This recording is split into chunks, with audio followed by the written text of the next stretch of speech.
ജിദ്ദയിൽ നടക്കുന്ന red Sea film festival പുരോഗമിക്കുന്നു. ബോളിവുഡ് താരങ്ങൾ ഉൾപ്പെടെ നിരവധി പേർ മേളയിൽ പങ്കെടുത്തു. മേളയുടെ സമാപനവും അവാർഡ് പ്രഖ്യാപനവും വ്യാഴാഴ്ച നടക്കും. നാലാമത് Red Sea International Film Festival ജിദ്ദയിൽ തുടരുകയാണ്. ഇനി 4 ദിവസമാണ് അവശേഷിക്കുന്നത്.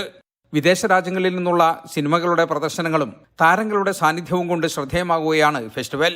Santhosh, super boys of Malegaon എന്നീ ഹിന്ദി സിനിമകൾ മികച്ച പ്രേക്ഷക ശ്രദ്ധ നേടി. അണിയറ പ്രവർത്തകരും താരങ്ങളും സിനിമയുമായി ബന്ധപ്പെട്ട ചോദ്യങ്ങൾക്ക് മറുപടി നൽകി. ബോളിവുഡ് താരങ്ങളായ ആമിർ ഖാൻ, കരീന കപൂർ, രൺബീർ കപൂർ, ശ്രദ്ധ കപൂർ എന്നിവർ ഇതിനകം മേളയിൽ പങ്കെടുത്തു.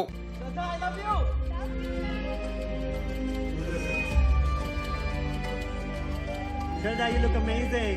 Shraddha, we love you. Shraddha, you look amazing.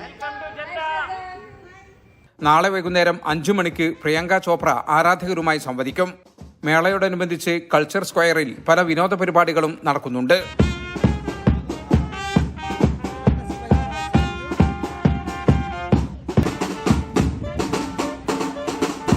വലത് പൈതൃക കേന്ദ്രത്തിൽ നടക്കുന്ന റെഡ് സീ സൂക്കിൽ പ്രമുഖരായ 75ഓളം പ്രദർശകരുണ്ട്. ലോകത്തിന്റെ വിവിധ ഭാഗങ്ങളിൽ നിന്നുള്ള സിനിമാ നിർമ്മാണ, വിതരണ, കാസ്റ്റ് മേഖലകളിലെ കമ്പനികൾ പ്രദർശനത്തിൽ പങ്കെടുക്കുന്നുണ്ട്.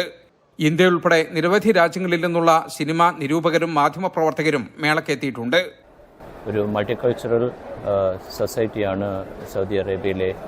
ഒത്തിരി ഇമിഗ്രൻസ് ഉള്ളതാണ്. സൗത്ത് ഏഷ്യയിൽ നിന്നും മറ്റുള്ള അറബ് റീജിയനിൽ നിന്നും.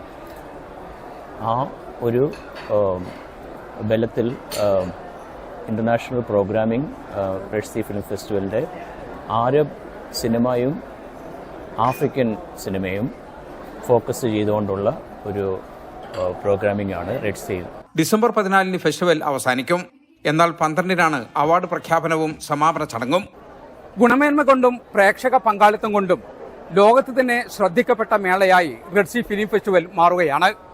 ജിദ്ദയിൽ നിന്നും ജലീൽ കണ്ണമംഗലം, 24.